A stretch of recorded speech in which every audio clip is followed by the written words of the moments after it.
Hey, what's up? Your first lesson is ready now. So tap here to get started. If you like the lesson, remember to give it a thumb up, like and subscribe for more amazing content. Let's go! Let's dive into Google, Blender logo, tap images,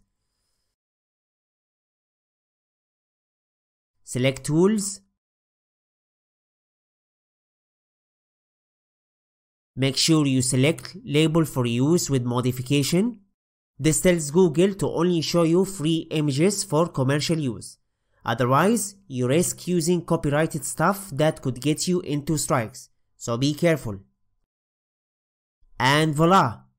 With this fantastic tool, finding the right royalty-free image for your project is a breeze. But some do require attribution, which means the author is telling you, go ahead mate, use it however you want. I don't care if it's personal or commercial, as long as you give me credit. So, does this one need credit? Let's find out.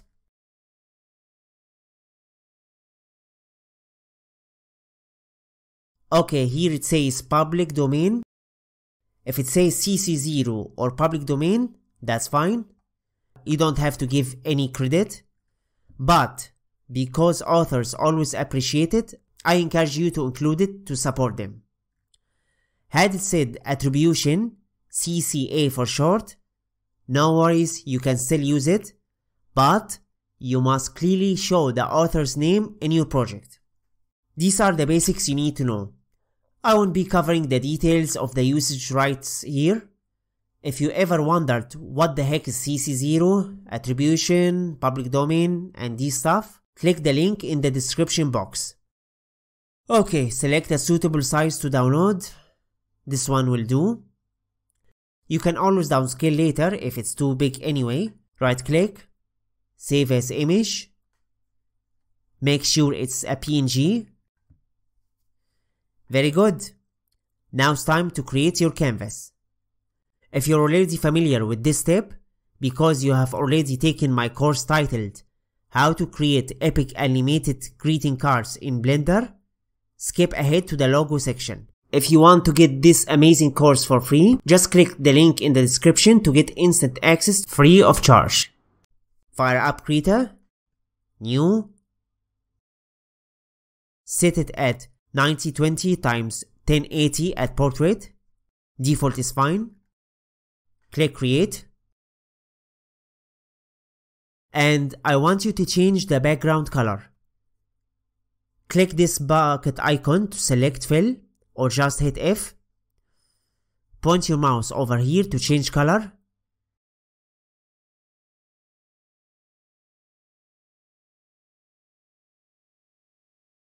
Pick your favorite color or follow along with me. Let me share the hex code with you so you don't waste time guessing. Just copy and paste over here.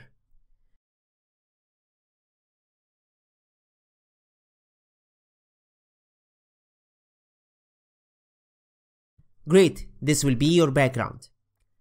Click here to lock it out. This will prevent your naughty fingers from writing over by accident. Click here to add a layer. Next, let's add your drawing sheet. Use white fill.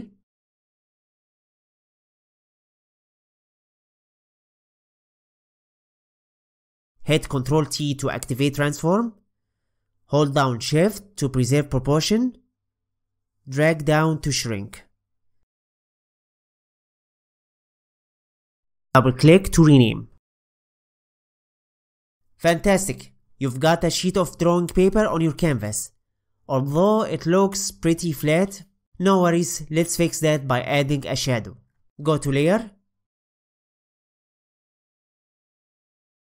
Drop shadows.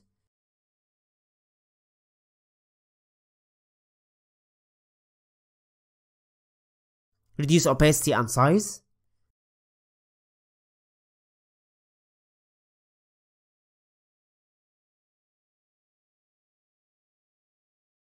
Maybe decrease opacity a bit.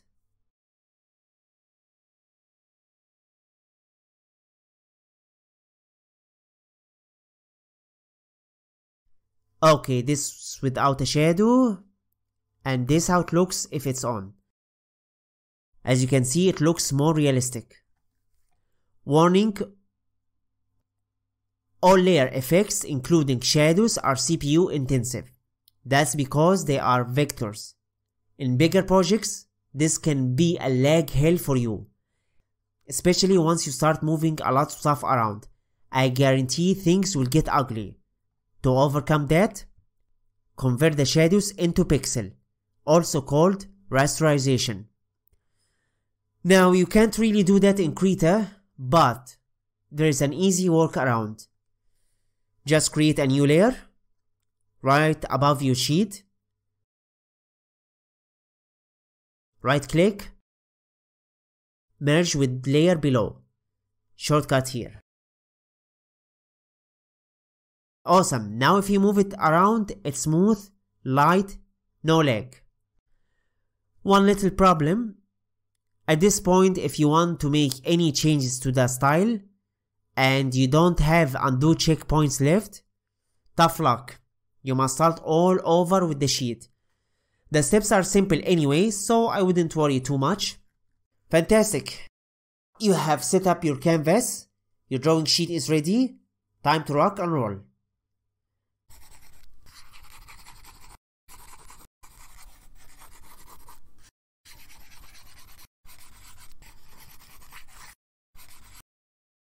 Drag your logo. Say insert as a new layer.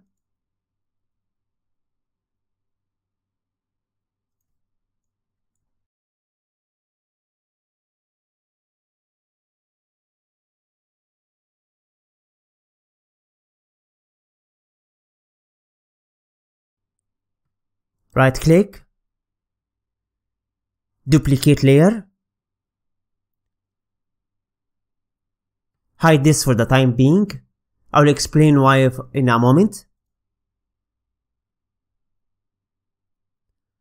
Go to layer styles. Stroke.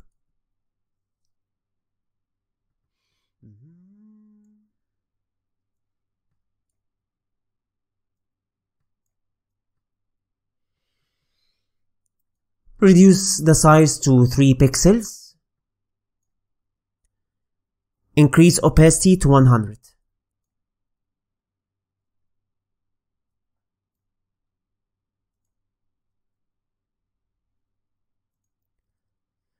Now, if I move it around, it feels pretty laggy.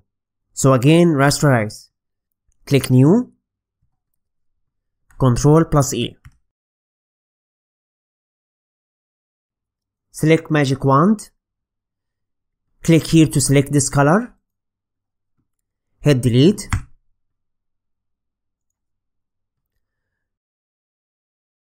And repeat the same for the rest. If you want to use your own logo, be my guest.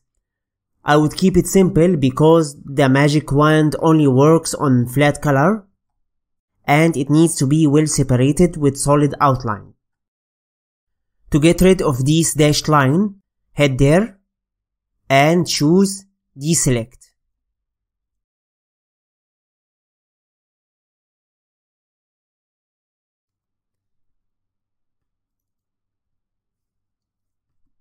This is the outline.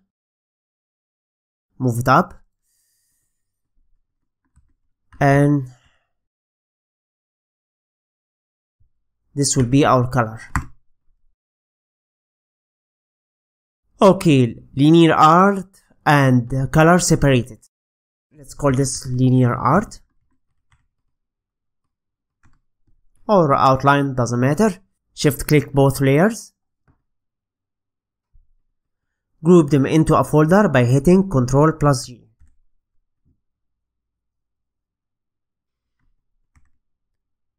Rename to logo. There you go. If you want to use your own logo, all you have to do is insert yours into this hierarchy. Awesome. Now it's time to animate your art. Go to Windows. workspace, animation. To restore the default later at any time, just click here. This will bring out the layout you need for your animation. Now, before you do anything, I want you to save two versions.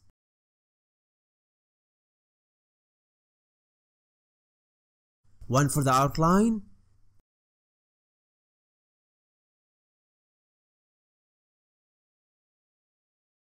and one for the color. I'll explain why in a moment.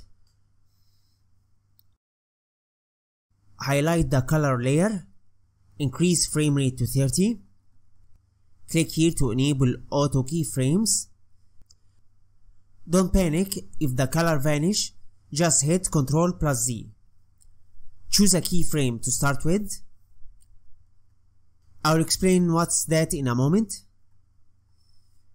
Pick up any hard round brush. Hit F6 to quickly bring the brush menu, or click here. As you can see, Krita provides you with plenty of amazing collection. You can increase the brush size from here, or press left bracket to decrease, right bracket to increase.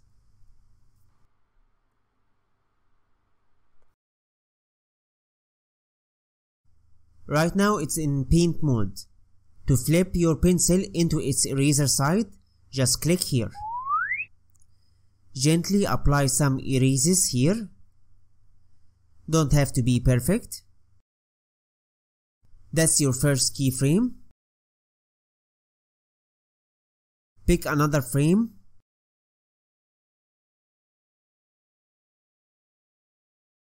Rub off some color. That's your second keyframe. Pick another frame. Do the same.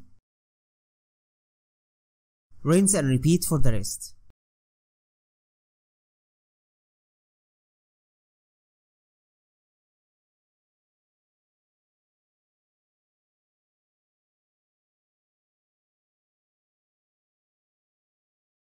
Click here to preview your animation.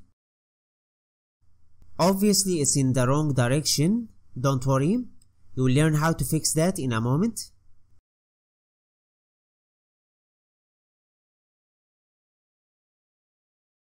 Here I ended with 58 frames. Yours might look different. Whatever it is, make sure it's matched here.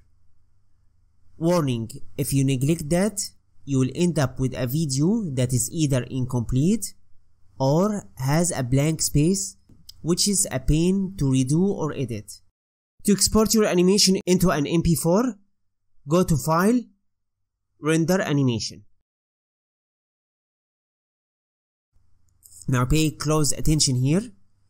Depending on your operating system and what version or distribution of Krita you're using, you might need to install FFmpeg into your system. I'm running on Linux Mint. It's a recent and fresh installation. Apparently this copy ships with FFmpeg already. So if that's you, good news, you're all set. If you don't see it because you're on Mac or Windows, not a problem. Here is a quick link in the description from Krita how to set it up fast. Straightforward, just download, extract, and click here to tell Krita where its location is. Pause the video now and give it a go.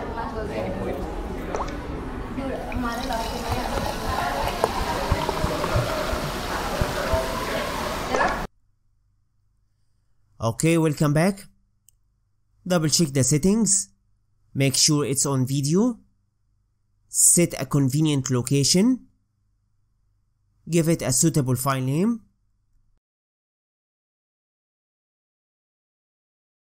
hit OK.